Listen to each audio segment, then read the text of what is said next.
Վատ լուր ունեմ ճակերտավոր խաղաղություն բերած ԿՊ ղեկավարի ու նրա պրոպագանդիստների համար։ Օսի մեդիա միջազգային հայտնի լրատվամիջոցը երեկվա այս հրապարակումով պատռեց ուղղակի Հայաստանի իշխանությունների անամոթ դեմքը, որոնք իրենց կեղտոտ բառապաշարով հերքում էին այս ընթացքում իմ հրապարակումները, ասելով թե Արևմտյան Ադրբեջան կազմակերպությունը ընդամենը ՀԿ է, կապ չունի այդ երկրի իշխանության հետ, որ բանի պետք չի դնել այդ կազմակերպության գործունեությունը ու որ իրենք իբր հաստատել են խաղաղություն։ Օսի մեդիայի այս բարձրակարգ հետաքննությունը ամբողջությամբ ապացուցեց այն, ինչ ես արդեն տարիներ շարունակ ասում եմ։ Ու ես հիմա 5 հիմնական ուղղությամբ ցույց կտամ, թե ինչպես են մեզ մոլորեցնում։ Կեղծիք համար առաջին, Արևմտյան Ադրբեջան կազմակերպությունը ՀԿ է ու կապ չունի Ադրբեջանի իշխանության հետ։ Ուրեմն ես հատուկ ասում եմ, որ սա Հայաստանը զավթելու կոնկրետ ռազմավարություն է։ Սա 100 հազարավոր ադրբեջանական քաղաքացիներով Հայաստանը բնակեցնելով մեր երկիրը օկուպացնելու ծրագիր է։ Նրանք հատուկ են ստեղծել հասարակական կազմակերպություն, իբր հումանիզացրել են, մարդասիրական բնույթ են տվել, մարդու իրավունքների հարցեր են, բա որ գնան աշխարհին էլ ասեն, գիտեք ինչ կա, բահայում ենք, չենք զավթում Հայաստանը, սա մարդասիրական ծրագիր է, բայց նրանք սրանով նպատակ ունեն փոխել մեր երկրի ժողովրդագրական կազմը, այսինքն քչացնել ու վերացնել ընդհանրապես հայերին եւ բերեն ադրբեջանցիներ Ադրբեջանի քաղաքացիներ ու ամբողջությամբ դարձնել նրանցով բնակեցված։ Եւ այստեղ շատ կարեւոր է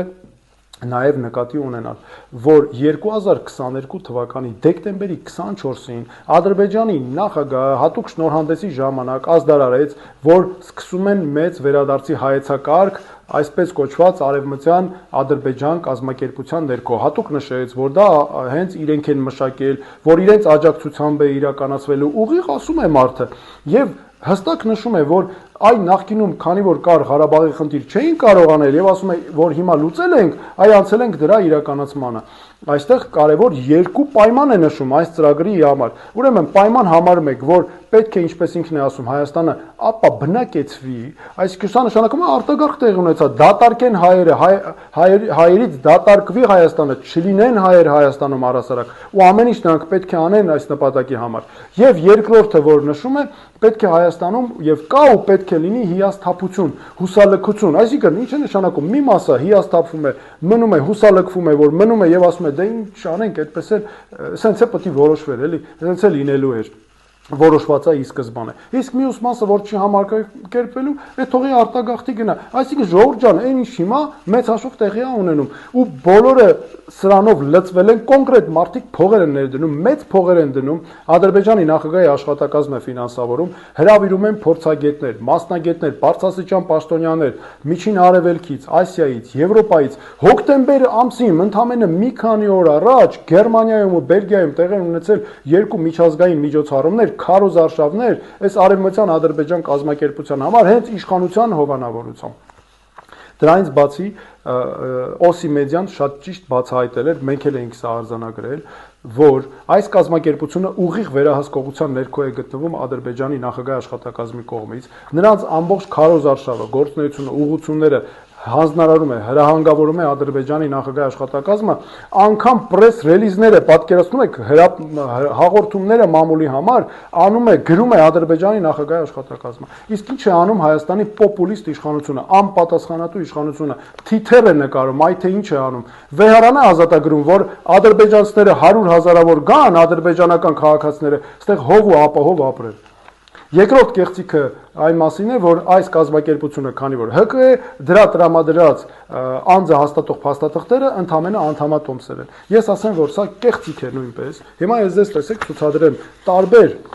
այս անձը հաստատող փաստաթղթեր, տեսեք ընտանիքներով, հստակ համակարգված, ցուցակագրված 100 հազարավոր մարդկանցով 300 եւ ավել բնակավայր են Հայաստանի պահանջում բնակության համար, նշում են, որ պետք է այդտեղ բնակեցվեն ադրբեջանցիները։ Եվ սա այնպես է արված, որ դառնա անձնագրի հիմք հետագայում եւ նրանք բնականաբար այս ծրագրի համաձայն պետք է պահպանեն Ադրբեջանի քաղաքացիություն։ Այս այլ ինչ է նշանակում, որ Ադրբեջանը օրինական իրավունքներ է ունենալու պաշտպանել այդ մարդկանց իրավունքները Հայաստանում։ Այսինքն պատկերացրեք, եկել են ապրում են Հայաստանում, կոնֆլիկտ եղավ հայերի հետ։ Հնարավոր է, չէ՞, մանավանդ հնարավոր է հաստատ լինելու է, որովհետև սա նաև հովանավորում է Ադրբեջանի իշխանությունը այս ատելության ու թշնամանքի պայմաններում, ինչ է տեղի ունենալու։ Մի հատ ադրբեջանցի, ասենք թե վնասվեց։ Ադրբեջանի իշխանությունը նախ պահանջելու է խիստ պատիժներ հայերի նկատմամբ, ավելին ադրբեջանական քննիչներ, դատախազներ են գալու այս գործերի քննությունն են իրականացնելու։ Դրա համար է նաև որ նրանք իբր սրա անվան տակ անվտանգություն են պահանջում։ Ու տեսեք հələ մյուս կեղծիքը ինչի մասին է, որ իբր այս ծրագիրը ոչ մի կապ չունի Հայաստանը կամ Հայաստանի նկատմամբ նրանք զավթողական ոչ մի նպատակ չունեն։ Սա նույնպես կեղծիք է, որովհետև տեսեք հիմա ինչպես է երևում։ Սա այդ կազմակերպության վկայականն է անձը հաստատող։ Հիմա այս երկուսի օրինակով ես ցույց տամ կոնկրետ որերևա։ Տեսեք, այստեղ անուն, ազգանուն եւ հայրանուն են նշված։ Դրանից ներքև ոչ թե գրված է բնակության հասցե կամ ծննդավայր, այլ գրված է բնորան, նախնիների հայրենիք ձևակերպումը։ Հիմա տեսեք, այս կնոջը գրված է Ալավերդի այրում համայնք։ Այս տղամարդուն գրված է Ճամբարակ համայնք, նույնպես էլի նախնիների հայրենիք։ Ինքն ինչի է սա արված, ժողովուրդ ջան։ Տեսեք, Ադրբեջանի նախագահը երեք ասեց, որ հայերը արհեստական այդ ծրագրի համաձայն բերվել են տարբեր տեղերից, Արևելյան Անատոլիայից եւ Իրանից։ Այսինքն ստացվում է այստեղ ընդհանրապես այդ ծրագրի համաձայն հայեր չեն եղել, հայկականություն չկա, սա հայերի հայրենիքը չի ըստ այդ ծրագրի, սա ադրբեջանական իբր թե հայրենիք է, ու հայերը եկել են, վտարել են նրանց ու հիմա նաեւ պետքա անգամ պատասխանատվության ենթարկվեն։ Եվ տեսեք նաեւ մյուս կեղծիքը ինչի մասին է, որ Հայաստանի իշխանությունը նաեւ թաքցնում է մեզանից։ Ադրբեջանի նախագահը խոսում է երկու պայմանի մասին՝ անվտանգ վերադարձ ու արժանապատիվ վերադարձ։ Հիմա սա ինչ է նշանակում։ Անվտանգությունը իրենք արդեն ասել են, նշանակում է, որ պետք է լինեն տարբեր падգամավորներ են խոսում սրա մասին, իշխանությունները առհասարակ, իշխանական լրատվամիջոցներ, նաև այդ հայեցակարգի մաս է կազմում, որ պետք է լինեն զինված առաքելություններ միջազգային։ Հայաստանի տարածքում պատկերացնում եք զինված զենքով մարդիկ են լինելու, որոնք պետք է իբր վերահսկեն այդ ադրբեջանցիների անվտանգությունը Հայաստանի տարածքում այդքան բնակավայրերի մոտ։ Ու խոսում են արժանապատիվ վերադարձի մասին։ Սա էլ ինչա նշանակում։ Դե արժանապատիվ նշանակում է այդ մարդիկ պետք է գան ստե լավ ապրեն, իրանց լավ զգան։ Ասեն գալու են օրինակ դուրս գան գնան փողոցը տեսնեն մեր հերոսներից մեկի նկարը։ Բա պետք է ասեն չեղավ, էս ո՞նց է, մարդիկ արժանապատիվ չեն զգալու իրենց, չեղավ, պետքա հանել։ Հայաստանի իշխանությունը հիմա այդ ուղղությամբ շատ է լավ աշխատանքներ է տանում։ Հետո հելնելու են գնան Սևան։ Մեկ էլ տեսնեն, չեղավ, այս Սևանը լճի անունը ո՞նց է մնացել։ Պետք է փոխել, որովհետև այս արևմտյան ադրբեջանցիները մնալու են վիրավորված, արժանապատվությունը ոտնահարված։ Գնալու են Վարդենիս։ Վարդենիսում ինչ է, Բասարգեչար անուն չի։ Բա բերեք փոխեք, ո՞նց Բասարգեչար անուն չի։ Հետո գնալու են Եռաբլուր։ Եռաբլուրից ընդհանրապես ասել են, չէ, մենք վախենում ենք դրանից։ Եռաբլուրը նորից էլի պահանջելու են, որպեսի կամ փակեն, կամ այնպես անեն, որպեսի նրանք չտեսնեն։ Այսինքն ժողովուրդ ջան, այս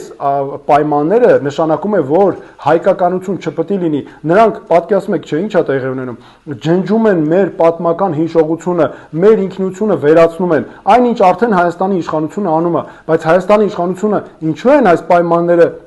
Հայաստանի իշխանությունը ինչու է կատարում, որովհետև դա նրանց համար երաշխիք է, գարանտիա է, որ նրանք կմնան,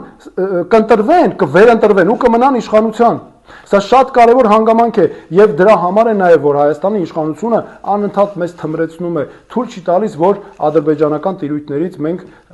այդ այսպես զավթողական ծրագրերը կամ ինֆորմացիայի մասին տեղեկանանք, անընդհատ թաքցնում է, որովհետեւ դա նրանց ձեռնտու չի։ Եվ այս ամենը ժողովուրդ ջան, ես ոչ թե ասում եմ ինձանից հնարում եմ,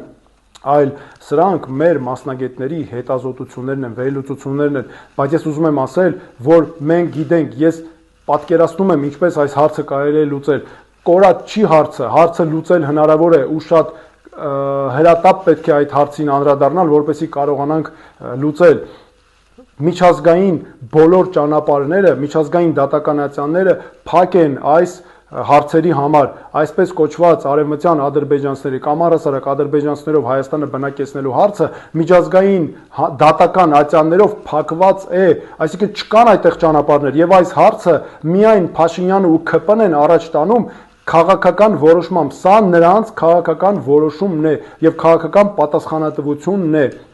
Եվ ես դրա համար հատուկ ասում եմ, որ 2026 թվականից հետո, եթե ՔՊ-ն վերընտրվեց ու Փաշինյանը մնաց վարչապետի պաշտոնում, շատ արագ սկսվելու է այս ծրագրի իրականացումը։ Տեղի է ունենալու Հայաստանը 100 հազարավոր ադրբեջանցիներով բնակեցնելու գործընթաց իր բոլոր հետևանքներով, որը պետք է կանխել, որևէ կերպ թույլ չտալ, որպեսզի մենք կարողանանք մեր պետականությունը այս վիճակից դուրս բերել։